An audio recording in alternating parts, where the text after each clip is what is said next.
যদি কেতিয়াবা কিবা দিবও খুজিছে ভগৱানক তেতিয়াহ'লে আপুনি কি বুলি দিব লাগে তাকে নামঘোষাত মাধৱ পুৰুষে লিখিছে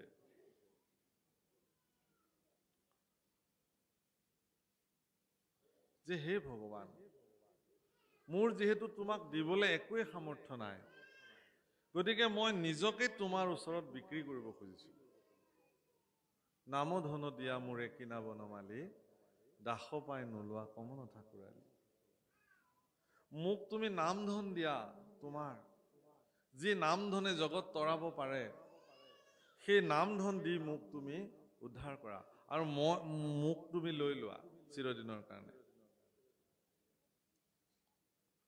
বিষয়ৰ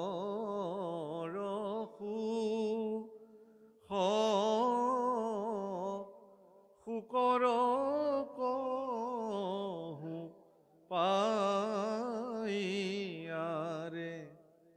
হৰি পদ সেৱা মানৱীবিনে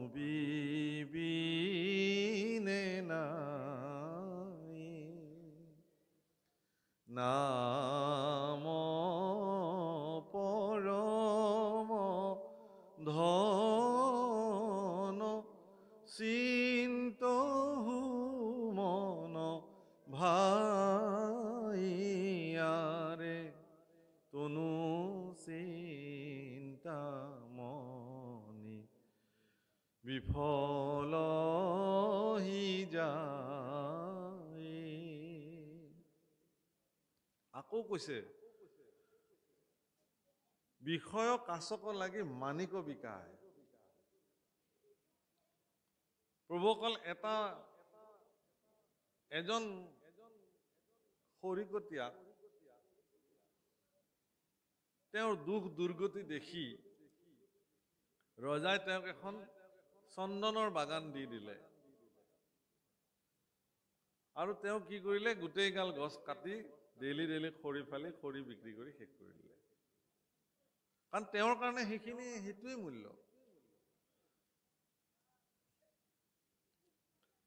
এজনক আৰু গুৰুৱে চন্দন এটুকুৰ দিলে কাঠ এটুকুৰ দি ক'লে বোলে এইটো এনেকে ঘঁহি ঘঁহি যি চন্দন লেপন পাবা সেইটো গাত ঘঁহিব লাগে সৌন্দৰ্য বাঢ়ে সুগন্ধি হয় আৰু মন প্ৰফুল্লিত হৈ থাকে তেওঁ কেইদিনমান ঘঁহিলে ঘঁহি খুব ঘঁহি শিলত ঘঁহি ল'লে তাৰপিছত তেওঁৰ বিৰক্তি লাগিল বোলে এইটোনো কিমান ঘঁহি থাকিম সেইকাৰণে কাঠ টুকুৰা পুৰি পেলাই ছাই বনাই বোলে গাত ঘঁহি থাকিলে একেই কথা বোলে এইটো ঘঁহি গুড়া কৰাতকৈ জ্বলাই পেলাই যেতিয়া ছাই হৈ গ'ল আকৌ পানীত সানি পেলাই মুখে গায়ে সানি লৈ আছে যে কি হ'ব মানে ভাগৱততে লিখিছে এই উদাহৰণ যে মলয়া চন্দনো কোনোবাই পুৰি পেলাই ছাই ঘঁহে তাৰ ব্যৱহাৰটো নাজানে গতিকে আপোনাৰ জীৱনত গুৰু প্ৰদত্ত যি নাম সেই নামক বহুতে বিষয় সুখৰ কাৰণে ব্যৱহাৰ কৰে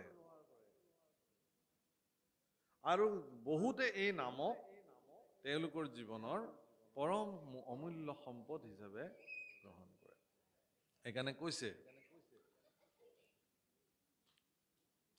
হে ৰাম পৰীক্ষিত নৃপে পাছে পুচন্ত সুকত চন্দ্ৰ সূৰ্য বংশৰ কহিলা কথা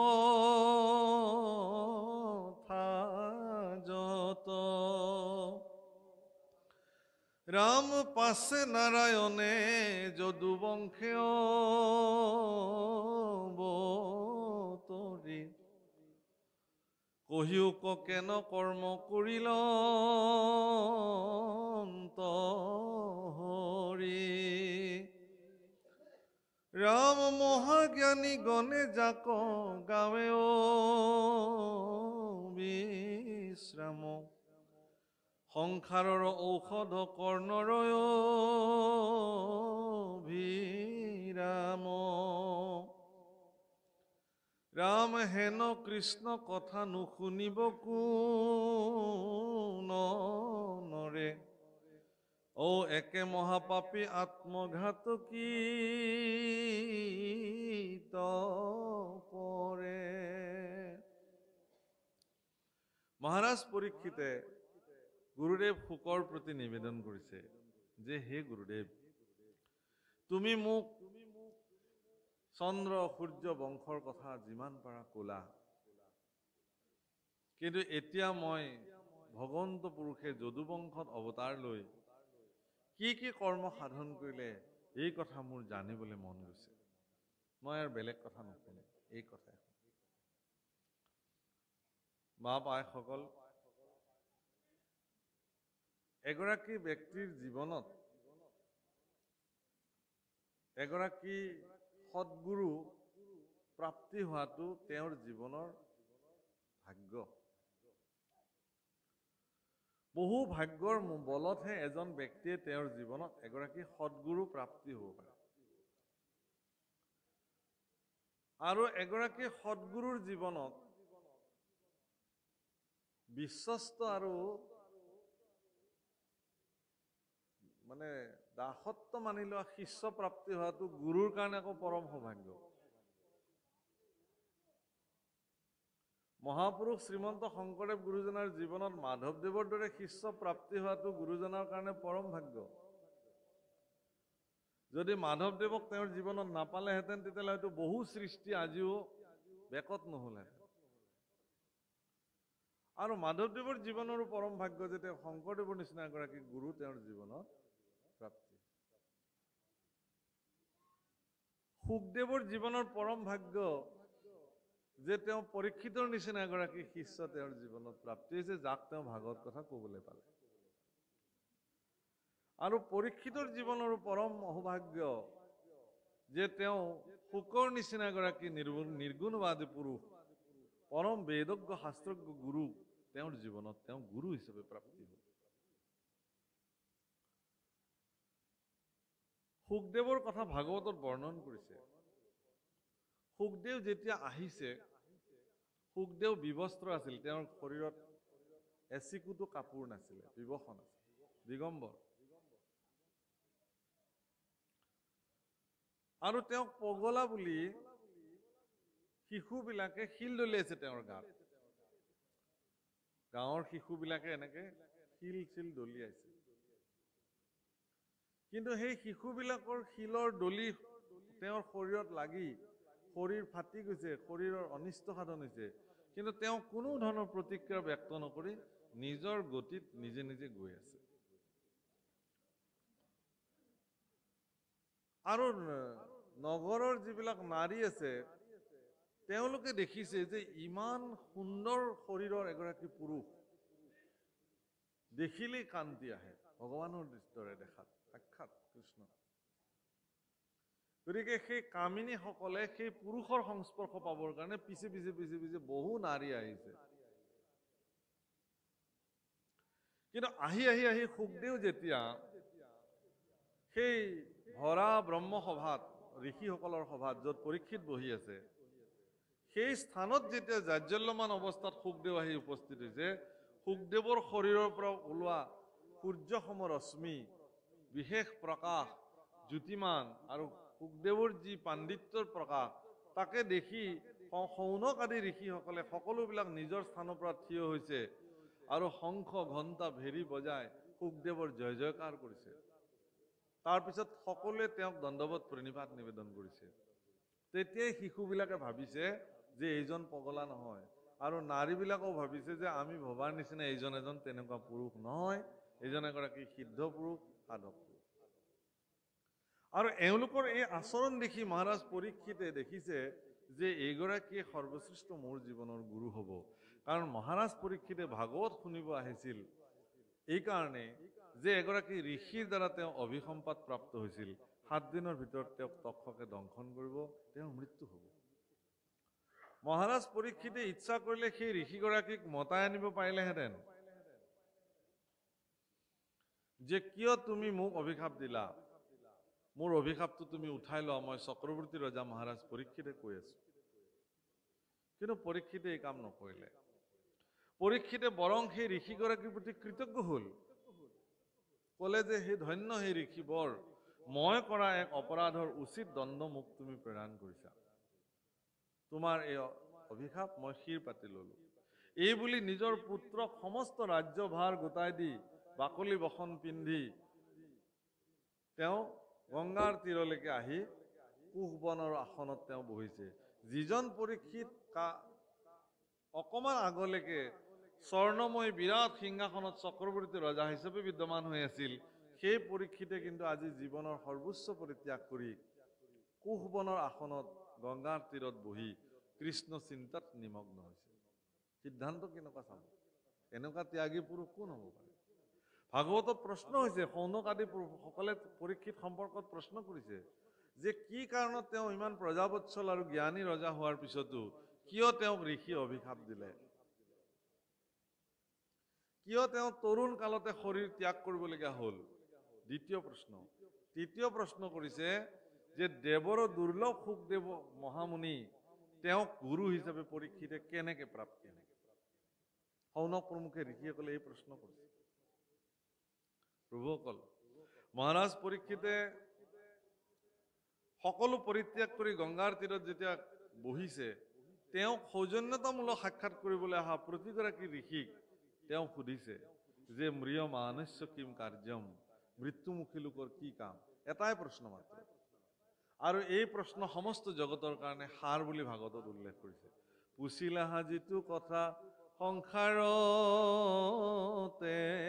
সাৰ, হে পৰীক্ষিত, তুমি যিটো প্ৰশ্ন কৰিছা এই প্ৰশ্ন সমস্ত সংসাৰৰ কাৰণে সাৰ। মৃত্যুমুখী লোকৰ কি কাম, এইটো সাৰ প্ৰশ্ন জগতৰ। সাৰ প্ৰশ্ন। কিয়? যে আমি সকলোবিলাক মৃত্যুমুখী, কেৱল পৰীক্ষিত মৃত্যুমুখী নহয়।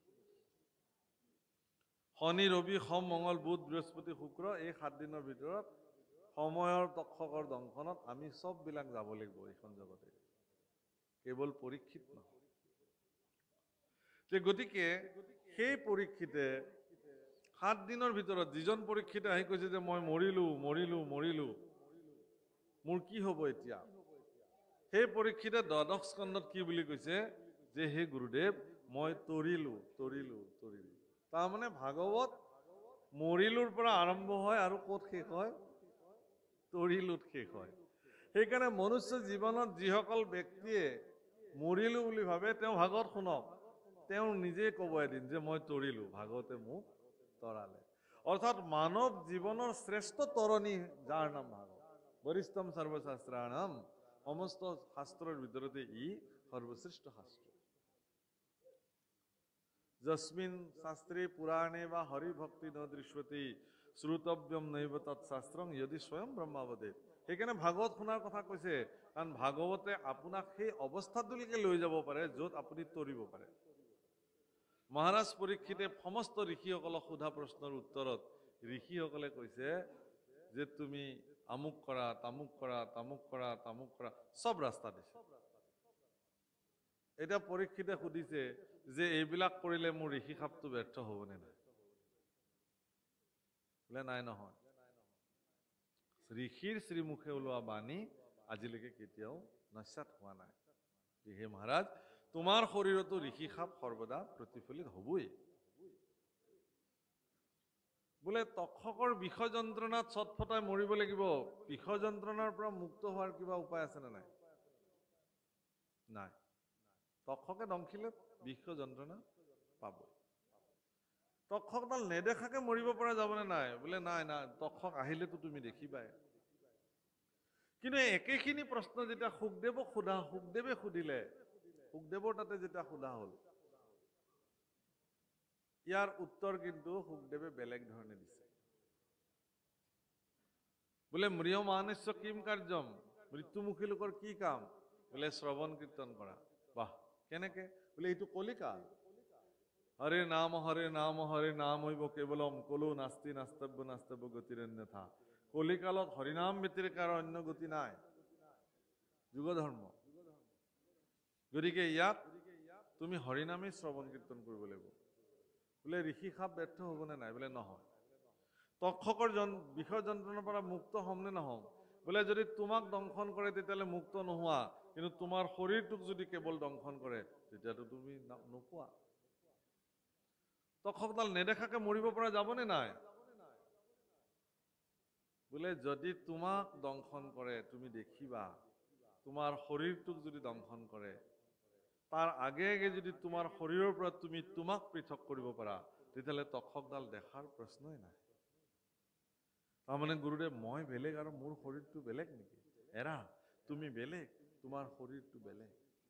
শুনি লওক প্ৰভুসকল, আপোনালোক বেলেগ, আপোনালোকৰ শৰীৰটো বেলেগ। আপোনালোকৰ প্ৰত্যেকজনৰ এটা এটা নাম আছে। এতিয়া মই সুধি গ'লে একমূৰৰ পৰা আপোনালোকে নিজৰ নিজৰ নামবিলাক ক'ব, পৰিচয়টো দিয়ক বুলি ক'লে নিজৰ নামটো ক'ব। বিষয়ী দৃষ্টিতহে আপোনাক পৰিচয় সুধিলে আপুনি নাম ঠিকনা ক'ব, কিন্তু যদি আধ্যাত্মিক দৃষ্টিৰে কোনোবাই আপোনাক পৰিচয় সোধে তেতিয়াহ'লে এটাই নাম হ'ব চবৰে, সেইটো হ'ল মোৰ নাম আত্মা। চবৰে, হৰি, যদু, মধু, জগদীশ, সকলোৰে নাম এটাই, সেইটো হ'ল আত্মা। তাৰমানে কি, এই শৰীৰটো অবস্তু, কিন্তু ইয়াৰ ভিতৰত থকা যিটো আত্মা শক্তি সেইটো বস্তু। কিন্তু জাগতিক জগতৰ মায়াৰ এনেকুৱা প্ৰচণ্ড প্ৰভাৱ যে সেই প্ৰভাৱৰ ফলত এই বস্তুটোক ঢাকি অবস্তুটোকে বস্তু বুলি দেখুওৱা হৈছে। এইটোকে মায়া বুলি কয়। অবস্তুক দেখা অন্ত বস্তুক আবৰি, এহিতো মোহৰ মায়া জানানি। এইটোৱে মোৰ মায়া, ভগৱানে কৈছে। আজি আমি আচলতে ভগৱানক এইকাৰণে একান্ত চিত্তে বুজিব পৰা নাই যে আমি অবস্তুটোকে বস্তু বুলি ভাবি আছো আৰু বস্তুটোকে আমি অবস্তু বুলি ভাবি আছো। আমি কেৱল শৰীৰৰ সুখ সমৃদ্ধিৰ কাৰণে লাগি আছো, আত্মাৰ সুখ সমৃদ্ধিৰ কাৰণে আজিলৈকে ভবাই নাই। কেৱল শৰীৰৰ সাধনৰ নিমিত্তে আমিবিলাকে যি কৰিব লাগে তাকে কৰিবৰ কাৰণে বাধ্য হৈ আছো, কিন্তু আত্মাৰো যে কৰিব লগা কিবা এটা আছে, আত্মতুষ্টিৰ কাৰণে যে কিবা এটা কৰিবলগীয়া আছে, সেইটো আমি নাভাবো। ভালকে কোনোবাই খোৱালে বা আত্মতুষ্টি হৈ গ'ল, প্ৰভুসকল সেয়া আত্মতুষ্টি হোৱা নাই, সেয়া আপোনাৰ ইন্দ্ৰিয় তুষ্টি হৈছে, শৰীৰ তুষ্টি হৈছে, মনৰ তুষ্টি হৈছে, আত্মৰ তুষ্টি হয়। আত্মতুষ্টি আজি হৈ আছে আপোনালোকৰ। কৃষ্ণ কথা যিমানে শুনিছে সিমানে আত্মতুষ্টি হৈছে আজি। বঢ়িয়া। কাৰণ মই কোন ভিতৰত যে বহি আছো, তেওঁৰ অস্তিত্বক তেওঁ অন্বেষণত সৰ্বদা লাগি আছে, আপোনাৰ ভিতৰত উমগুমাই আছে। একুৰা প্ৰচণ্ড জুই, তাক ঢাকি ৰখা হৈছে। যিদিনাখন সি উন্মুক্ত হৈ যাব সিদিনাখন সকলো দহি শেষ কৰি দিব। হে বাপসকল, আপোনাৰ অস্তিত্ব ইমান ধুনীয়া যে আপোনাতকে সুন্দৰ জীৱন বহুতে ধৰিব পৰা নাই। কেলে যে আপোনাৰ এই জীৱনটোতে আপুনি হৰি ভজিব পাৰে, গুৰু মানিব পাৰে, কৃষ্ণৰ সেৱাত নিমগ্ন হ'ব পাৰে, সমগ্ৰ প্ৰকৃতি প্ৰদত্ত সমস্ত বস্তুকে আপুনি লালন পালন কৰিব পাৰে, কৰুণা কৰিব পাৰে, দয়া কৰিব পাৰে। ইয়াতকে আৰু ভাগ্য কি লাগে? সেইকাৰণে গুৰুদেৱ শুকে পৰীক্ষিতক কৈছে যে প্ৰথম স্কন্ধৰ পৰা দ্বাদশ পৰ্যন্তে কহিলা ৰাজাত মহামুনীন্দ্ৰ মহন্তে তেওঁ কৈছে আৰু তেওঁ শুনিছে। যেই ভাগৱত কথা শুকদেৱে ক'বলৈ প্ৰাৰম্ভ কৰিব আৰু হেন সময়তে ইন্দ্ৰাদি দেৱতাসকলে কুম্ভত অমৃত লৈ পেলাই সেই স্থানত উপস্থিত হৈছে। গুৰুদেৱ প্ৰণাম। কোন তোমালোক? বোলে আমি ইন্দ্ৰ, মই অমুক। কিয় আহিছা? বোলে এয়া আমি অমৃত লৈ আহিছো স্বৰ্গৰ পৰা। কেলে? বোলে এই পৰীক্ষিতৰ নিচিনা এগৰাকী প্ৰজাবৎসল ৰজাক 7 দিনৰ ভিতৰত তক্ষকে দংশন কৰিব, হেন জানি আমি এই অমৃত লৈ আহিলো। হে গুৰুদেৱ, আমি এতিয়া পৰীক্ষিতক অমৃত পান কৰাম, যাতে পৰীক্ষিতক তক্ষকে দংশন কৰিলেও তেওঁৰ মৃত্যু নহয়। খুৱাই দিয়া আকৌ আনিছে যদি। বোলে তাতে কিন্তু এটা চুক্তি আছে, কাৰণ দেৱতাসকল সদায় চুক্তিবদ্ধ, তেওঁলোকক চুক্তি লাগিব। কি চুক্তি? যে যি ভাগৱত অমৃত তুমি পৰীক্ষিতক পান কৰাবলৈ লৈছা, সেই অমৃত কিন্তু পৰীক্ষিতক পান কৰাব নোৱাৰিবা, আমাক দেৱতাসকলক পান কৰাব। শুকদেৱে কৈছে, আৰে হে ইন্দ্ৰ, তোমাৰ জীৱনত ভাগৱত শুনাৰ কাৰণে যোগ্যতা তুমি আছেনে নাই তুমি বিচাৰ কৰি লোৱা। সেইটো মই বিচাৰ কৰিব লাগিব। কিন্তু মোৰ সন্মুখত যিজন বহিছে তেওঁ ভাগৱত শুনাৰ পাত্ৰ যোগ্যতা আছে, সেইকাৰণে মই তেওঁকে ক'ম তোমালোকৰ অমৃত দিলেও দিবা নিদিলেও নাই, যি কৰা তাকে কৰা, মই ভাগৱত অমৃত কেৱল পৰীক্ষিতকে দিম। প্ৰভু অকল পৰীক্ষিত ভাগৱত শুনাৰ যোগ্যপ্ৰাপ্ত। ভাগৱতত লিখিছে, নামঘোষাটো মানুহপুৰুষে লিখিছে, তোমাতো কহিব সেহি শাস্ত্ৰ, তুমি আকৌ শুনি বাৰ পাত্ৰ, মহাপুৰুষৰ সেৱক তুমি সম্প্ৰতি। তুমি মহাপুৰুষৰ সেৱক, সেইকাৰণে হে পৰীক্ষিত তুমি এই ভাগৱত শাস্ত্ৰ শুনাৰ পাত্ৰতা আছে, তোমাৰ যোগ্যতা আছে। পাত্ৰ মানে ইয়াত যোগ্যতা বুজাইছে। গতিকে এতিয়া যিসকলে ভাগৱত শুনিবৰ কাৰণে ইয়াত বহিছে তেওঁলোকে নিজৰ নিজৰ পাত্ৰতাটো নিজে নিজে নিৰূপণ কৰি ল'ব। সেইটো নিয়ম। কোনেও কাৰো পাত্ৰতা নেদেখুৱায়। মই ক'ব নোৱাৰো যে এখেতৰ পাত্ৰতা নাই বা এখেতৰ পাত্ৰতা আছে, কিন্তু পাত্ৰতাটো মই নিজেই বিচাৰ কৰি ল'ব লাগিব, মই পাত্ৰ হয় নে নহয়। ভাগৱত শুনিব পৰাৰ যোগ্যতা মই অৰ্জন কৰিছো নে নাই, মহাপুৰুষৰ সেৱক মই হ'ব পাৰিছো নে নাই। এগৰাকী ঋষিয়ে ভাৰতবৰ্ষত ঋষি আছিলে, বেছি দিনৰ কথা নহয়, ছত্ৰপতি শিৱাজী মহাৰাজৰ গুৰু স্বামী ৰাম সুখদাস। স্বামী ৰাম সুখদাসে এদিন ভিক্ষা কৰিবলৈ এগৰাকী মানুহৰ ঘৰলৈ আহিলে। ভূ ভৱতী ভিক্ষাং দেহি এনেকে ক'লে।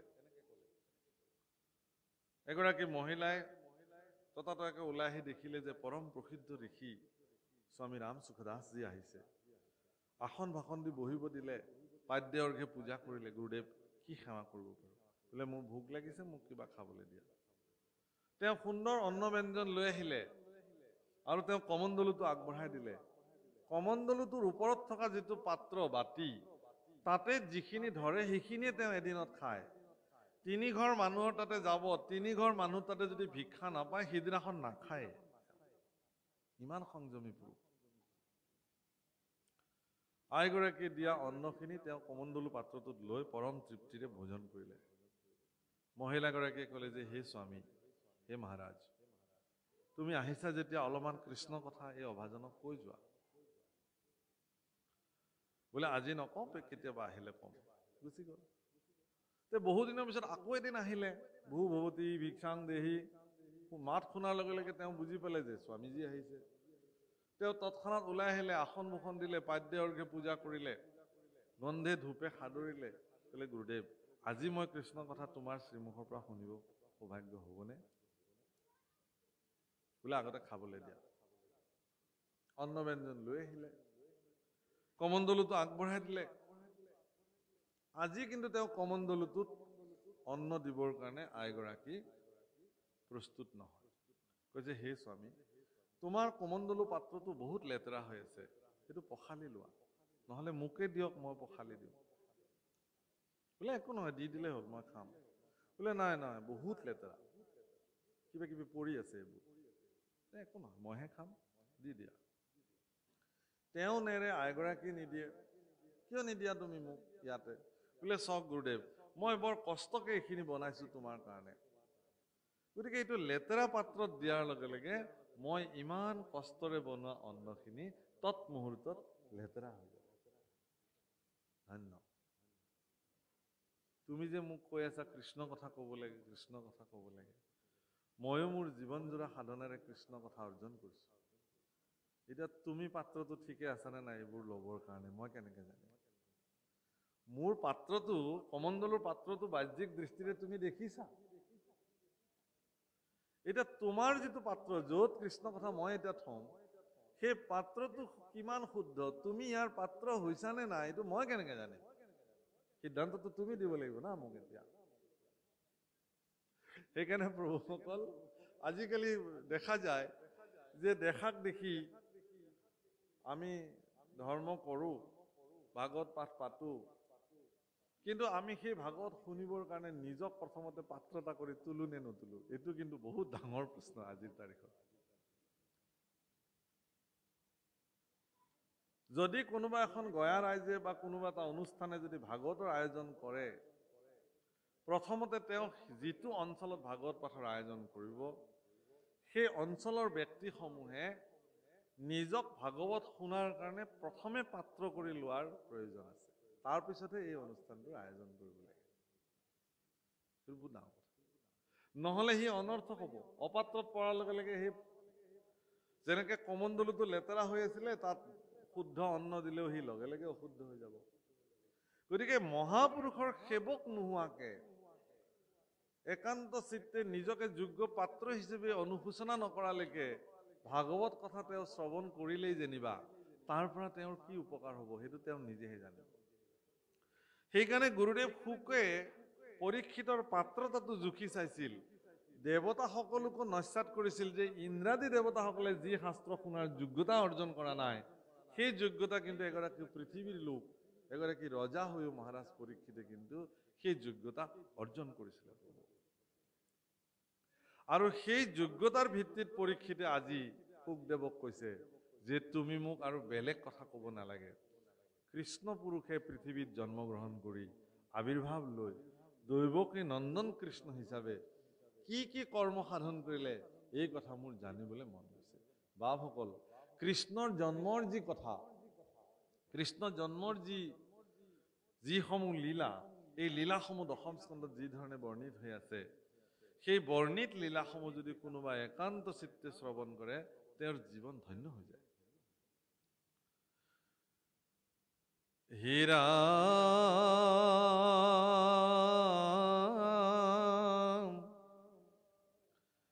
সংসাৰাম হেন কৃষ্ণ কথা নুশুনিব কোনো নৰে, একে মহা পাপী আত্মঘাত কি তপৰে। এইহেন কৃষ্ণ কথা আত্মঘাতীসকলৰ ব্যতিৰেকে কোনে নুশুনাকে থাকিব? চাব, এইফালেও উল্টাকে পেচ এটা দিছে, সেইফালেও উল্টাকে পেচ এটা দি থৈ দিছে। আপুনি যদি নিজকে যোগ্য, মইতো যোগ্যই হোৱা নাই, তেতিয়াহ'লে মইনো কিয় শুনো কৃষ্ণ কথা?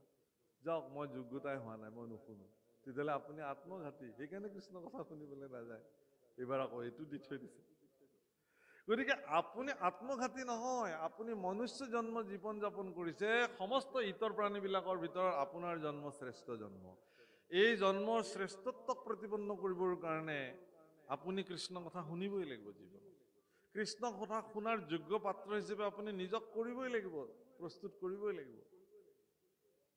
যদি যোগ্য পাত্ৰ কৰি তোলাৰ কাৰণে প্ৰয়াস জাৰি ৰাখিছে, সেই প্ৰয়াসত ভগৱন্ত যদি আপোনাৰ প্ৰতি কৃপাশীল হৈ যায়, তেতিয়াহ'লে আপুনিতো ভাগ্যৱানে হৈ গ'ল।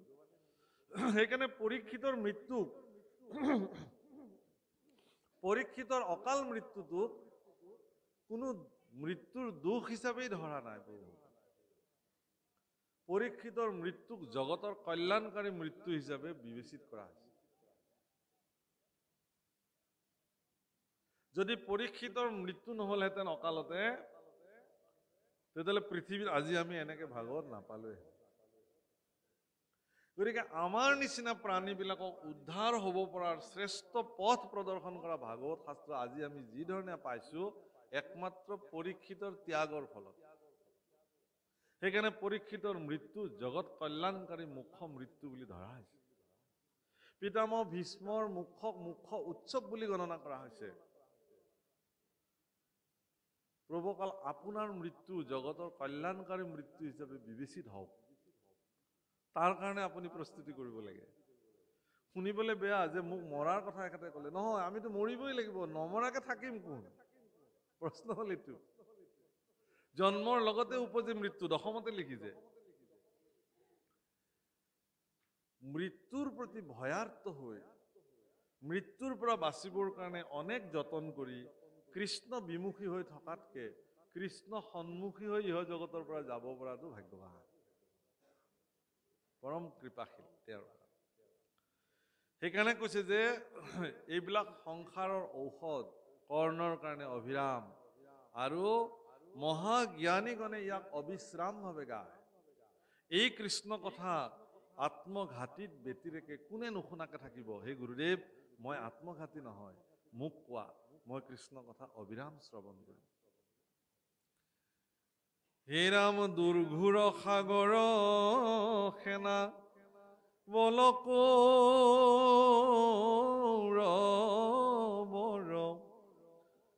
দ্ৰোণ ভীষ্ম কৰ্ণ তাতে কুম্ভীৰ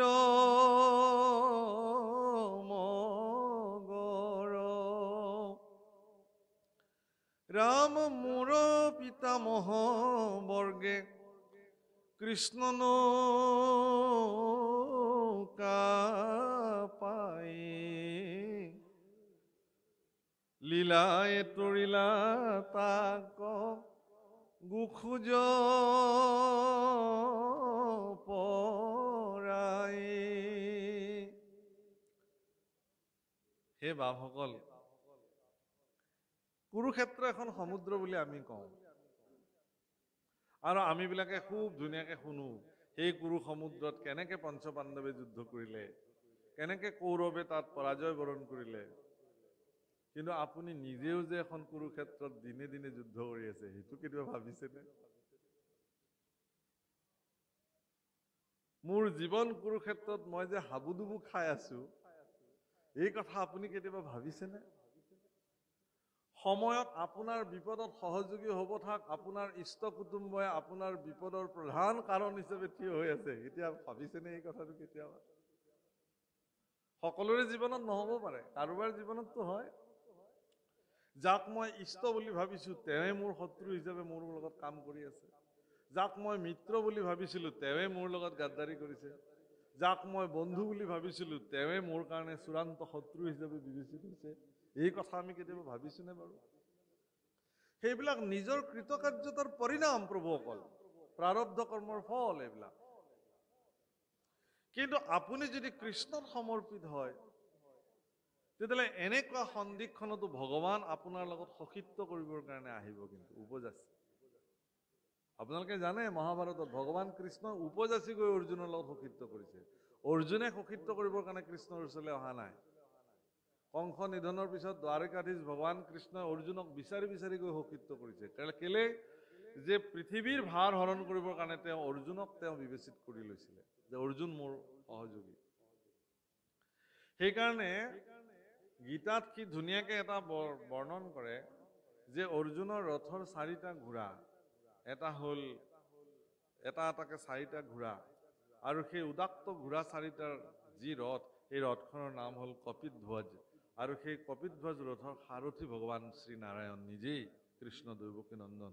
আৰু মহাৰথী হিচাপে সেই ৰথত বিদ্যমান হৈ আছে কুন্তি নন্দন গান্ধীৱধাৰী অৰ্জুন। বাপসকল, এই শৰীৰটোৱে সেইখন ৰথ, আৰু এই ৰথখনৰ চালক 4টা ঘোঁৰা, মন, বুদ্ধি, চিত্ত আৰু অহংকাৰ। ই ইমান বেগৱন্ত যে ই ক'ত ক'ত যে মোক লৌৰাই লৈ ফুৰাই তাৰ কোনো হিচাপ নাই। ক্ষিপ্ৰ গতিত, বায়ুৰ বেগতকৈও বেছি, শব্দৰ বেগতকৈও অধিক বলৱন্ত। মোৰ জ্ঞান অৰ্জুনে যদিও এইখন ৰথত বহি আছে, তেওঁ কোনো ধৰণৰ সুবিধাই পোৱা নাই তেওঁক নিয়ন্ত্ৰণ কৰিবৰ কাৰণে। কিন্তু অৰ্জুন জ্ঞানাৰ্জুনে গোটেই কেইটা মনক নাকি লগাই এডাল বাগজৰি কৰি সমস্ত জগতৰ নিয়ন্তা পালনকৰ্তা ভগৱান কৃষ্ণৰ হাতত জৰিডাল দি ক'লে যে হে প্ৰভু, আজিৰ পৰা এই ৰথখন তুমি যেনেকে চলাবা তেনেকে চলিব। তুমি যেনেকে নিৰ্দেশনা কৰিবা মই এই ধৰণেহে জগতত চলিম। এই বুলি যদি আপুনি আপোনাৰ শৰীৰ ৰথখন ভগৱানৰ চৰণত নিবেদন কৰি দিব পাৰে, তেতিয়াহ'লে সিদিনাখনৰ পৰা আপুনি মুক্ত। আপোনাৰ শৰীৰৰ চিন্তা ভগৱানে কৰিব। গীতাৰ এইটো মূল তাৎপৰ্য। আৰু সেইজনৰ কাৰণে শ্ৰী বিজয় নিশ্চিত। সেইকাৰণে যত্ৰ যোগেশ্বৰঃ কৃষ্ণ যত্ৰ পাৰ্থ ধনুৰ্ধৰ তত্ৰ শ্ৰী বিজয়। সঞ্জয়ে কৈ থৈ দিছে। পিতামহ ভীষ্ম প্ৰমুখে সকলোৱে এই কথা জানে যে অৰ্জুনৰে জয় হ'ব, যুধিষ্ঠিৰৰে জয় হ'ব। এটোপাল ৰক্তও পাত নকৰাকে যুধিষ্ঠিৰে যুদ্ধ বিজয় সাব্যস্ত কৰিছিল যুদ্ধৰ প্ৰাৰম্ভণিতে। সেই কথা আমি চবেই জানো। আমাৰ ল'ৰা ছোৱালীবিলাকক এই আদৰ্শ আমি শিকাব লাগে। তেতিয়ালৈকে যুদ্ধ আৰম্ভই হোৱা নাই। যুধিষ্ঠিৰে অস্ত্ৰ শস্ত্ৰ থৈ কৌৰৱৰ পক্ষে খালী হাতেৰে খোজকাঢ়ি গ'ল, হাতযোৰ কৰি পেলাই। আৰু দুৰ্যোধনে দূৰৰ পৰা দেখি ক'লে, খুব আত্মহাস্য কৰিলে। ক'লে হা, গম পালেনে যুধিষ্ঠিৰে এতিয়া? মোৰ এই প্ৰচণ্ড সেনা বাহিনী দেখি যুধিষ্ঠিৰে হাৰ মানিলে এয়া খালী হাতেৰে হাতযোৰ কৰি মোৰ ওচৰলৈকে আহি আছে, আহি মোৰ চৰণত পৰি যাব, ক'ব যে হে দুৰ্যোধন, মই যুদ্ধ নকৰোঁ, মই এতিয়াই বশ্যতা স্বীকাৰ কৰিলোঁ। কিন্তু দুৰ্যোধনে ভবাৰ নিচিনাকে নহ'ল। কিন্তু যুধিষ্ঠিৰে আহি পোন প্ৰথমে তেওঁলোকৰ বংশৰ আটাইতকৈ বয়োজ্যেষ্ঠজন পিতামহ ভীষ্ম, যিজন সেনাপতি ৰূপত আহি উপস্থিত হৈছে, পিতামহ ভীষ্মৰ চৰণত প্ৰণিপাত জনাই কৈছে যে হে পিতামহ, যুধিষ্ঠিৰৰ প্ৰণাম স্বীকাৰ কৰক, আয়ুষ্মান ভৱ পুত্ৰ। যে হে পিতামহ, তুমি আমাৰ বংশৰ আটাইতকৈ বয়োজ্যেষ্ঠ, মই আজি এখন যুদ্ধত অৱতীৰ্ণ হ'বলৈ ওলাইছো। চাব দেই, কিমান ডাঙৰ কথা। যে হে পিতামহ, মই আজি এখন যুদ্ধত অৱতীৰ্ণ হ'বলৈ ওলাইছো। আমাৰ বংশৰ বয়োজ্যেষ্ঠ হিচাপে মই আজি তোমাৰ পৰা আশীৰ্বাদ বিচাৰি আহিছো, যাতে মোৰ এই যুদ্ধখনত বিজয় সাব্যস্ত হয়। পিতামহ ভীষ্মই আনন্দত আত্মহাৰা হৈ গ'ল আৰু দুহাত ওপৰলৈ তুলি পেলাই আশীৰ্বাদ কৰিলে, বিজয় ভৱ পুত্ৰ, বিজয় ভৱ পুত্ৰ, বিজয় ভৱ পুত্ৰ। আচ্ছা, বিৰোধী পক্ষৰ সেনাপতিয়ে যেতিয়া মুখেৰে 3বাৰ ক'লে বিজয় ভৱ, বিজয় ভৱ, বিজয় ভৱ, যুদ্ধখন তেতিয়াই শেষ নহ'ল নে? তাৰমানে নিজৰ আদৰ্শ আৰু শ্ৰেষ্ঠ চৰিত্ৰৰ দ্বাৰা যুধিষ্ঠিৰে এটোপালো ৰক্তপাত নোহোৱাকে পোনপ্ৰথমে যুদ্ধৰ বিজয় ঘোষণা কৰাই ল'লে।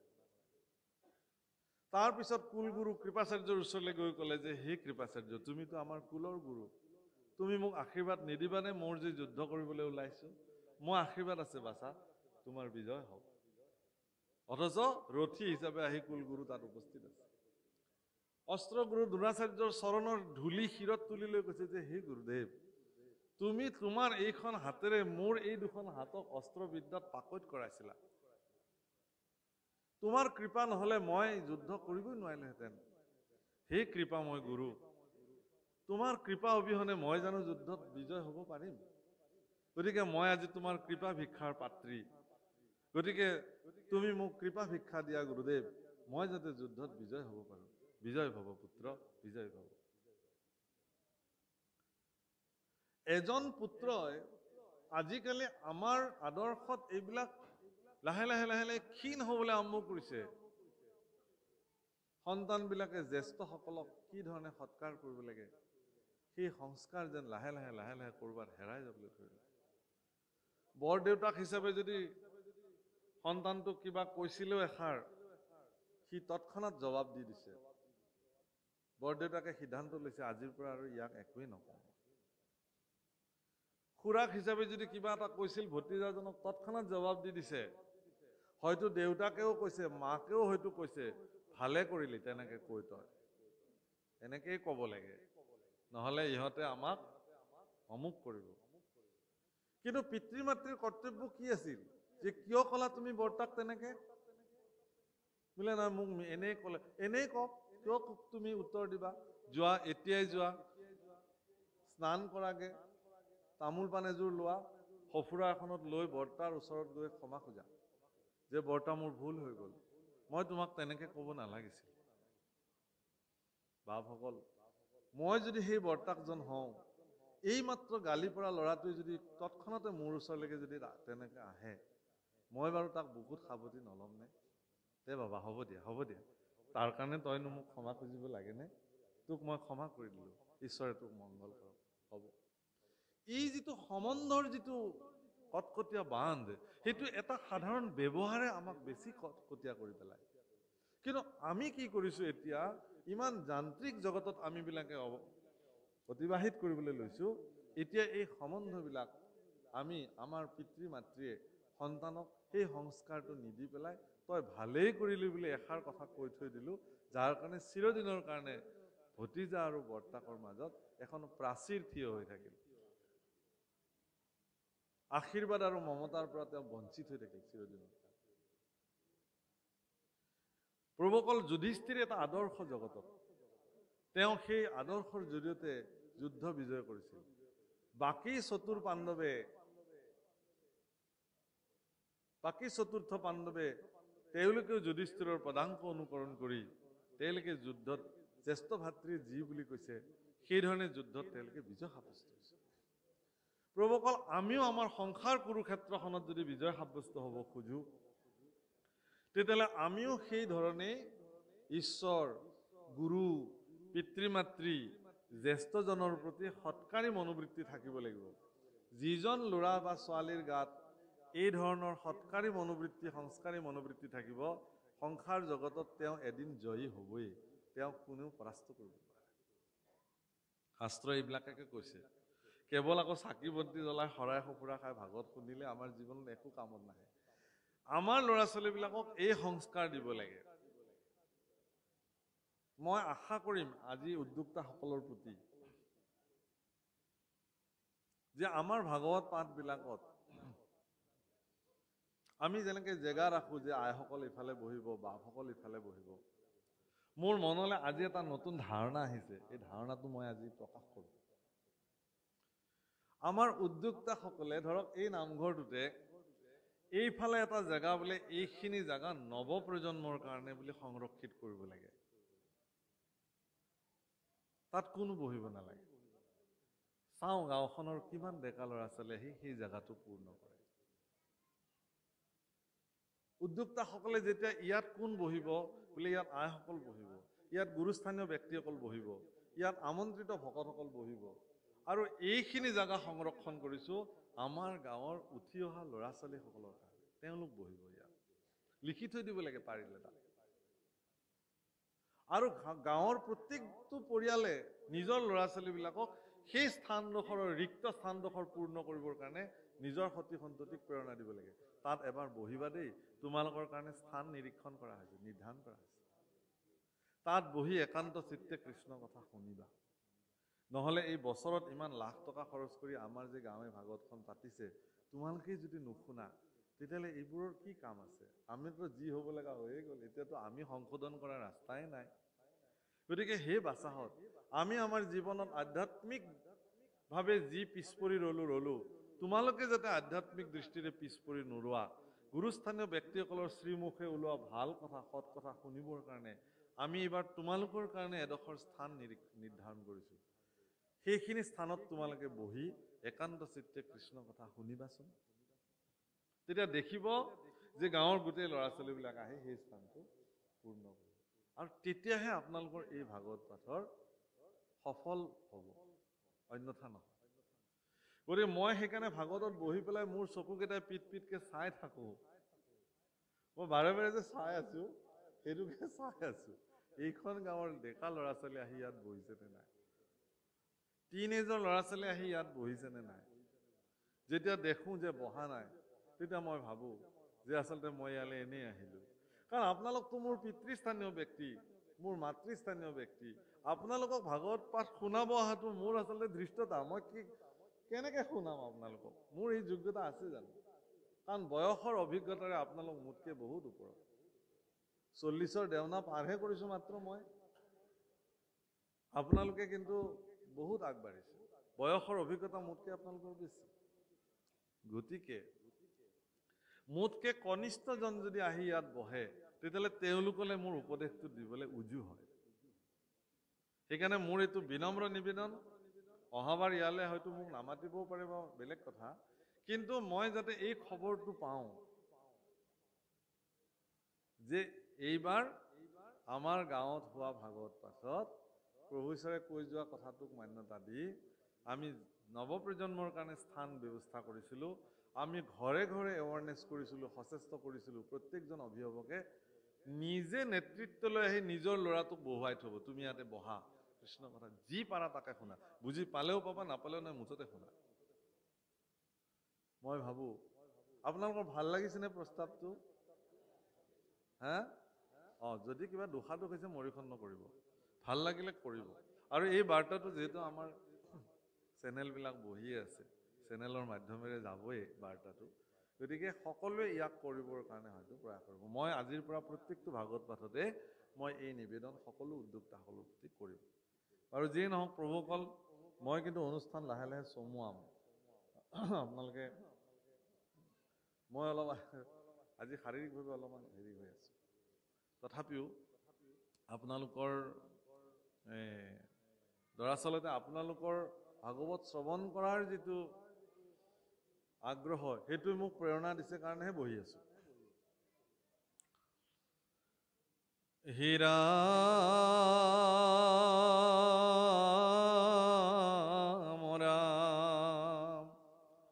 মোৰ দেহা দহিলে দ্ৰোণীৰ ব্ৰহ্ম হৰে ৰাখিলা মাধৱে পখী গৰ্ভৰ ভিতৰে হেন ইষ্ট দেৱ মোৰ প্ৰভু দামোদৰ কহিও শুনিব তান চৰিত্ৰ বিস্তৰ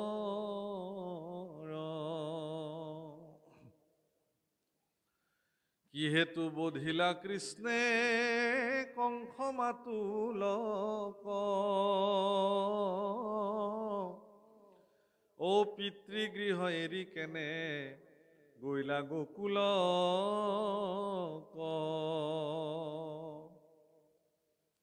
মই মাতৃগৰ্ভত থাকোঁতেই মোক দ্ৰোণাচাৰ্যই মোক হত্যা কৰিবৰ কাৰণে ব্ৰহ্মাস্ত্ৰ প্ৰয়োগ কৰিলে।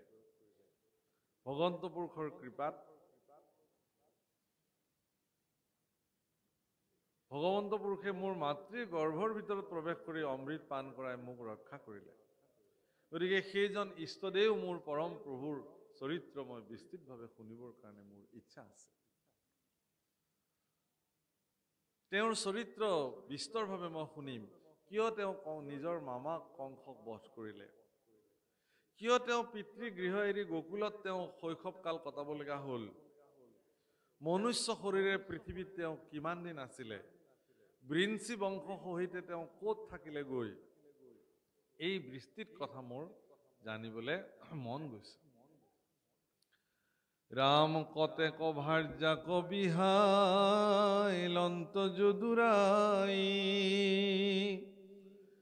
কহিও ক মুনি শুনিবা ক শ্ৰদ্ধা যাই। কিমান গৰাকী ভাৰ্যা তেওঁ বিবাহ কৰিছিলে সেও মোৰ জানিবলৈ মন গৈছে। হৰি কথা অমৃত পিয়ন্তে তজু মুখে নাই ক্ষুধা তৃষ্ণা নবা ধয় একো দুখে শুনি মুনি বুলিলন্ত ধন্য পৰীক্ষিত মাধৱৰ কথা তয়ে কান্ত হইলা চিত্ত। ধন্য তোমাৰ জীৱন। প্ৰভু অকল মন কৰিব আৰু ডাঙৰ কথা এটা কৈছে। পৰীক্ষিতৰ জীৱন ধন্য বুলি সুখদেৱে স্বীকৃতি দিছে। কেতিয়া? কৃষ্ণ কথা শুনিবলৈ যেতিয়া চিত্ত ব্যগ্ৰ হৈছে তেতিয়া। অৰ্থাৎ আপুনি মনুষ্য জীৱনত প্ৰাপ্তি হৈ যিমানে যি নকৰক কিয়, কৃষ্ণ কথা শুনিবৰ কাৰণে যদি চিত্ত উত্ৰাৱল হোৱা নাই তেতিয়ালৈকে আপোনাৰ মনুষ্য জীৱন ধন্যই হোৱা নাই। শাস্ত্ৰসন্মত ৰাম কৃষ্ণৰ চৰিত্ৰ আৱে শুনিও উৎসুকে এহি বুলি কহিবা ক আৰম্ভিলা সুকে।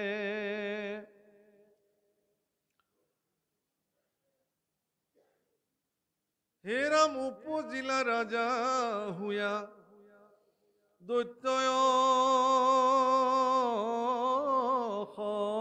সংখ্যাত বলৰ দৰ্পত কৰে সন্তক বিঘাত। ৰাম তাৰ ভাৰ সহিবে নপাৰিব সুন্ধৰি ব্ৰহ্মাত শৰণ লৈলা ধেনুৰূপ ধৰি। ৰাম তনু ভৈলা ক্ষীণ পিৰিলে কগুৰু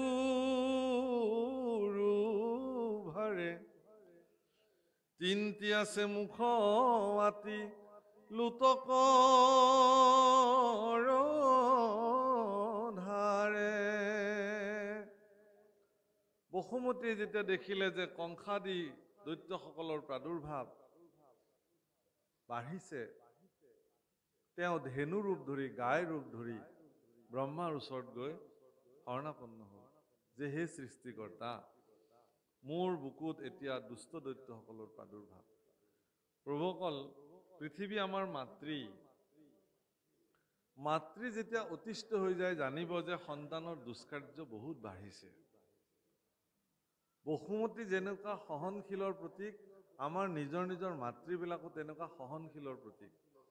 তাৰ মাজতে যদি কোনোবা মাতৃ অসহনশীল, তেতিয়াহ'লে সেইটো দুৰ্ভাগ্যজনক, সেইটো বেলেগ, সেইটো হিচাপত নপৰে। মই নাই বুলি নকওঁ, অসহনশীল মাতৃও পৃথিৱীত আছে। কিন্তু মাতৃ বুলি ক'লেই তেওঁ সহনশীলতাৰ প্ৰতীক। মাতৃ বুলি ক'লে তেওঁ মমতাৰ পাৰাকাষ্ঠা। মাতৃ বুলি ক'লেই তেওঁ দয়াৰ মূৰ্তমান প্ৰতীক। মাতৃ বুলি ক'লেই তেওঁৰ বাৎসল্য প্ৰেমেৰে বিধৌত এগৰাকী নাৰী। সেই মমতাময়ী মাতৃৰ আচলত যিবিলাক সন্তান ডাঙৰ হৈছে, তেওঁলোক বৰ ভাগ্যৱান। কিন্তু যিবিলাক সন্তান জন্মৰ পিছতে মাতৃৰ বিয়োগ হয়, সেই সন্তানবিলাক সেইকাৰণে গোটেই জীৱন দুখী হৈ থাকে যে আমি মাতৃৰ মমতাৰ আচল নাপালো।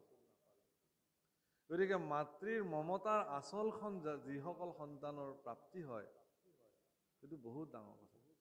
নিজৰ শৰীৰৰ আহাৰ এটা সন্তানক মাতৃয়ে যেতিয়া আচল ঢাকি পেলাই খুৱায়, তাৰ পিছত যি ধৰণে লুন্দি ঘুন্দি সেই সন্তানটোক মাতৃয়ে যি ধৰণে মৰম কৰে, চুম্বন কৰে, এনেকুৱা স্বৰ্গীয় অনুভূতি আৰু পৃথিৱীত সেই ব্যক্তিয়ে পৃথিৱীত কেতিয়াও কতোৱেই নাপায়।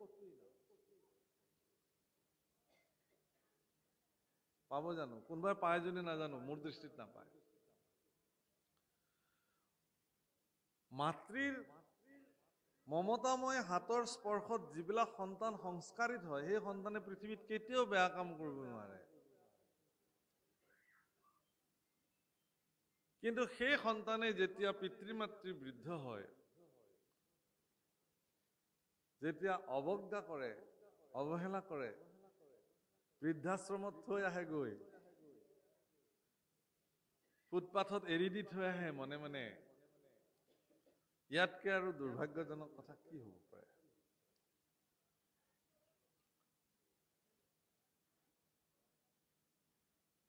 এগৰাকী মাতৃয়ে সন্তানৰ পৰা সদায় বিচাৰে যে সন্তানটোৱে তেওঁক মৰম কৰক।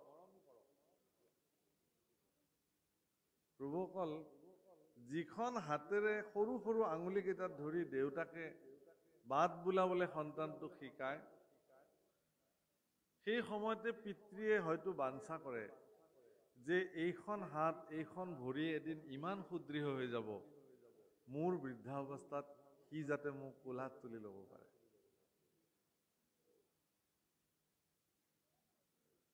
আৰু সঁচাকে যদি এগৰাকী বৃদ্ধ পিতৃক কোনোবা সন্তানে যদি তেনেকে তেওঁক যেনেকে কোচত তুলি লৈ দেউতাকে লালন পালন কৰিছিল, তেনেকে যদি আদৰ কৰে, তেতিয়াহ'লে সেই পিতৃৰ জীৱন ধন্য হৈ গ'ল। তেওঁ যে মোক আৰু একো নালাগে, মই হৈ গ'লো, মোৰ সফল জীৱন। যি মাতৃয়ে সন্তানক যি ধৰণে মমতাৰ আচল ঢাকি মৰম কৰিছিল, সেই সন্তানে যদি বৃদ্ধ অৱস্থাত মাতৃক যদি সেই ধৰণে মমতাৰ আচলেৰে তেওঁলোকক ডাঙৰ কৰে, তেতিয়াহ'লে সেই মাতৃৰ জীৱনো ধন্য। সেইকাৰণে সন্তানৰ কৰ্মত যদি মাতৃ কেনেবাকে অতিষ্ঠ হৈ গ'ল, জানিব যে সি সীমা পাৰ কৰিছে। বসুমতী আজি অতিষ্ঠ হৈ গ'ল, ব্ৰহ্মাৰ ওচৰত গৈ গোচৰ দিছে ধেনু ৰূপ ধৰি, আৰু দুচকু চকু পানীৰে বৈ যাব ধৰিলে। ৰাম পাছে ব্ৰহ্মাদেৱে দুখ দেখি পৃথিৱীৰ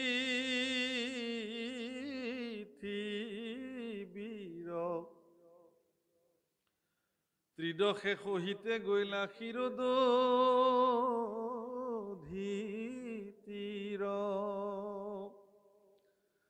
হে ৰাম লাগিল হা মন্ত্ৰে মাধৱক আৰাধিত, শুনিলা আকাশ বাণী ব্ৰহ্মা সমাধিত।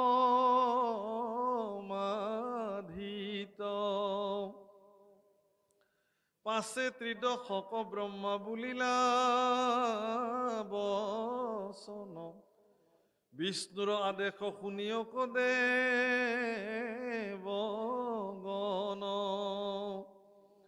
ৰাম সংহৰিবা হৰি পৃথিৱীৰ মহাভাৰ ও বসুদেৱ আৰ তুমি হব হুয়া যদু কুলে অবতাৰ বসুদেৱ গৃহত সাক্ষাতে নাৰায়ণ উপজীৱা অৱশ্যে শুনিক দেৱগণ ৰাম তানয় অৰ্থে দিব্য নাৰী গণ হৌক জাত আগে উপজীৱা গয়ায় অনন্ত সাক্ষাৎ বিষ্ণুর আদেশে বযোগ মায়া ভগবতী কার্য সাধিবাক প্রতি হইবা উতপতি ও এহি বুলি ব্রহ্মা দিয়া দেবক আদেশ ভূমিক আশ্বাস বাণী বুলিলায় শেষ এই বুলি ব্রহ্মাই ভূমিক আশ্বাস বাণী দিলে যে হে ভূমি হে বসুমতী তোমার ভার হরণ করবার কারণে স্বয়ং প্রভু ভগবন্ত परित्राणाय साधूनां विनाशाय च दुष्कृतां धर्म संस्थापनार्थाय सम्भवामि যুগে যুগে এই তিনিটা বিশেষ কাৰ্য সাধন কৰিবৰ নিমিত্তে পূৰ্ণ অৱতাৰে কৃষ্ণ স্বৰূপে দৈৱকী নন্দন হৈ জগতলৈ আহিব তাৰ কাৰণে সমস্ত দেৱতাসকল এতিয়া পৃথিৱীত আহিব সমস্ত দিব্য নাৰীসকল আহি পৃথিৱীত গোপী ৰূপে অৱতাৰ ল'ব তেওঁলোকে সকলোৱে ভগৱানৰ এই লীলা কাৰ্যত সহযোগী হ'ব আৰু পৃথিৱীক দুষ্ট দৈত্যৰ ভাৰৰ পৰা মুক্ত কৰি কেৱল আপোনালোকৰ দৰে সজ্জনসকলৰ কাৰণে পৃথিৱী এৰি ভগৱানে এদিন পৃথিৱীৰ পৰা গুচি যাব এই কাৰ্য কৰিবৰ কাৰণে ভগৱান পৃথিৱীত আহিলে আৰু সকলো দশম স্কন্ধত এই বৰ্ণনা কৰা হৈছে আজি ইয়াতে যেহেতু দশম স্কন্ধ পাঠ হৈ আছে ব্যাখ্যাৰটো প্ৰয়োজনেই নাই একান্ত চিত্তে বহক পাঠেকীসকলে সুন্দৰ সুৰলিত কণ্ঠেৰে দশমৰ পদ গাই যাব আপোনালোকে যদি কেৱল আৰু কেৱল একান্ত চিত্তে শুনি গৈ থাকে আপোনালোকে এখন বেলেগ জগতত অৱগাহন কৰিব ভগৱানে ভক্তৰ কাৰণে কৰা লীলাসমূহত অৱগাহন কৰিলে আপোনাৰ জীৱন ধন্য হৈ যাব গতিকে হে প্ৰভুসকল মই মোৰ বাণী ইমানতে বিৰাম দিব খুজিলোঁ আৰু আপোনালোক সকলোৰ প্ৰতি পুনঃ পুনঃ সেৱা জনালোঁ এই অধমৰ যদি কিবা ত্ৰুটি হৈছে নকবলগীয়া কথা যদি শ্ৰীমুখে বাজ হৈছে আপোনালোক মহাসজ্জন সমাসে ভূষণ মহন্ত আপোনালোকে এই দাসক মাৰ্জনা কৰি দিব আৰু আপোনালোকৰ চৰণ তলতে সৰ্বদা আমাক ঠাই দি ৰাখিব এইখিনি প্ৰাৰ্থনা নিবেদন কৰিলোঁ আৰু আপোনালোকৰ দৰে সজ্জনসকলৰ পৰা সদায় আশীৰ্বাদ বিচাৰোঁ শৰীৰটো সুস্থ হৈ থাকক কৃষ্ণ কথা কোৱাত যাতে বাধা নহয় প্ৰভুসকল মোৰ আজি